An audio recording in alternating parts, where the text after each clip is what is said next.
यहाँ पे दिया है कि angle B and Q acute angle है और साइन बी जो है साइन क्यू के इक्वल है, तो हमें प्रूव करना है कि बी जो है क्यू इक्वल हो गया। चलिए प्रूव करते हैं। मान लेते हैं कि हमारे पास दो ट्रायंगल है। एक ट्रायंगल हमारा है, उस ट्रायंगल का नाम दे देते हैं यहाँ पे ए बी सी, और सी 90 डिग्री है और बी हमारा जो एक्यूट एंगल है। ठीक है, उसी तरह दूसरा हमारा जो ट्रायंगल है, let's say P Q R, ये ट्रायंगल है पी क्यू आर। ठीक है, और आर 90 डिग्री है। तो सबसे पहले हमें ये बात पता होना चाहिए कि एंगल सी की जो सामने की जो साइड होती है उसको हम बोलते हैं एच। उसी तरह यहाँ पे भी एच हो जाएगा। और चूंकि बी को कंसिडर कर रहे हैं, तो बी के सामने की जो साइड है उसको हम बोलते हैं पी, और ये जो बी सी है एडिशन साइड उसको हम बोलते हैं बी। ये चीजें याद होनी चाहिए, आपको पता होनी चाहिए। उसी तरह सेम कहानी इसके अंदर भी हो जाएगा, यानी क्यू आर हो जाएगा बी और पी आर हमारा हो जाएगा पी। अब यहाँ पे दिया क्या वो समझते हैं। यहाँ पे दिया है sine B is equal to दिया है साइन क्यू, ये दिया है। साइन बी की फॉर्मूला क्या होता है वो आपको पता है, वो हमारा होता है पी अपॉन एच।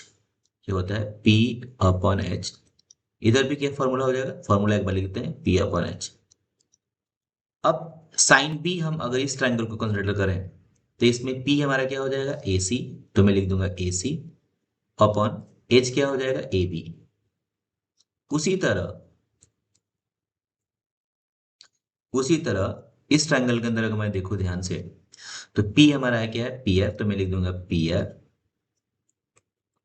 यहाँ पे मैं लिख दूंगा P R divided by H क्या हमारा है पी क्यू, तो मैं पी क्यू लिख दूंगा। अब मैं क्या करूंगा, ए सी पी आर यहाँ पे लिख दूंगा और ए बी पी आर की जगह पे चला जाएगा, तो A B upon P Q. इसको मैं कर लेता हूँ के और इक्वेशन वन कर लेता हूँ। ठीक है, अब इसका मतलब क्या हो कि A C upon P R equal हो गया किसके के। उसी तरह A B upon P Q equal हो गया के। तो ए सी क्या हो जाएगा, ए सी हो जाएगा पी आर इंटू के, यानी पी आर के। और ए बी क्या हो जाएगा, ए बी हो जाएगा पी क्यू के। यानी हमने ए सी ए बी निकाल लिया। ठीक है, अब हम क्या करेंगे, देखो हमारे पास ए सी आ गया, बी सी आ गया, सॉरी ए सी आ गया ए बी आ गया, हमें बी सी निकालना है। तो बी सी निकालने के लिए बी सी हमारा क्या है बेस, तो बेस के लिए फॉर्मूला मैंने बताया था। बेस निकालने के लिए फॉर्मूला होता है H square minus P A square. ठीक है, अब यहाँ पे बी यानी बी सी निकाल रहे हैं, तो बी सी यानी एच यहाँ पे क्या है ए बी स्क्वायर, तो ये हो जाएगा A B square minus P, P क्या है हमारा ये हो जाएगा ए सी स्क्वायर। ठीक है, अब देखिए ए बी की वैल्यू कितना है, हमारा ए बी की वैल्यू है पी क्यू के, तो यहाँ पर रख देंगे पी क्यू के का स्क्वायर। और ए सी की वैल्यू कितना है, वो हमारा है पी आर के का स्क्वायर। अब नोटिस कीजिए, इसको स्क्वायर करेंगे तो पी क्यू क्या है लेंथ है, तो पी क्यू स्क्वायर ये हो जाएगा हमारा पी क्यू स्क्वायर के स्क्वायर, और ये हो जाएगा हमारा पी आर स्क्वायर के स्क्वायर। यहाँ पे नोटिस कीजिए के स्क्वायर दोनों में कॉमन है, तो मैं इसको बाहर ले लूंगा, तो के स्क्वायर इधर बैठ जाएगा P Q square minus P R square. अब चूंकि देखिए यहाँ पे के square into P Q square minus P square, तो के स्क्वायर का स्क्वायर रूट हो जाएगा के, तो के बाहर आ जाएगा और यहाँ पे बचेगा P Q square minus P R square. यानी ये किसकी वैल्यू आ गया, ये हमारा वैल्यू आ गया बीसी का, यानी बीसी का वैल्यू आ गया के into P Q square minus P R square.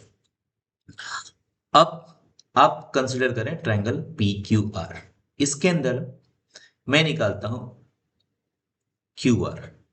तो क्यू आर चूंकि बेस है, तो क्यू आर निकालने के लिए फॉर्मूला क्या हो जाएगा, बेस के लिए फॉर्मूला होता है H square minus P A square. तो यहाँ पे एच क्या है हमारा, एच है हमारा पी क्यू, तो यहाँ पे हो जाएगा P Q square minus P, P हमारा क्या है पी आर स्क्वायर और अंडर रूट। ठीक है, अब हम क्या करेंगे, B C upon Q R निकालेंगे।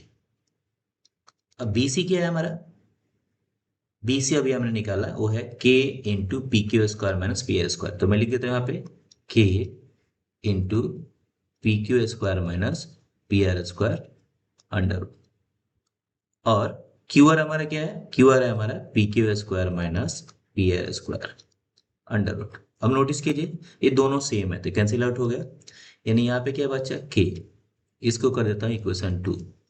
अब यहाँ पे नोटिस कीजिए equation 1 A C upon P R is equal to A B upon P Q is equal to k, उसी तरह B C upon Q R is equal to k, यानी दोनों का आर एच एस सेम है तो L H S क्या हो जाएगा, सेम हो जाएगा। तो यहाँ पे लिख देंगे फ्रॉम 1 एंड 2 हमें क्या मिलेगा, ये मिलेगा A C upon P R is equal to A B upon P Q is equal to B C upon Q are.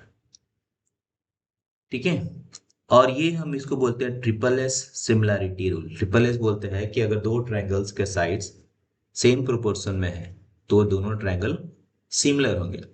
जब सिमिलर होंगे तो उनके करस्पॉन्डिंग एंगल भी क्या होंगे, इक्वल। तो लिख देंगे यहाँ पे therefore angle B is equal to angle Q C P S T, यानी corresponding parts of a similar triangle. तो ये हमें प्रूव करना था। आई होप कि आपको समझ में आ गया होगा। Thank you.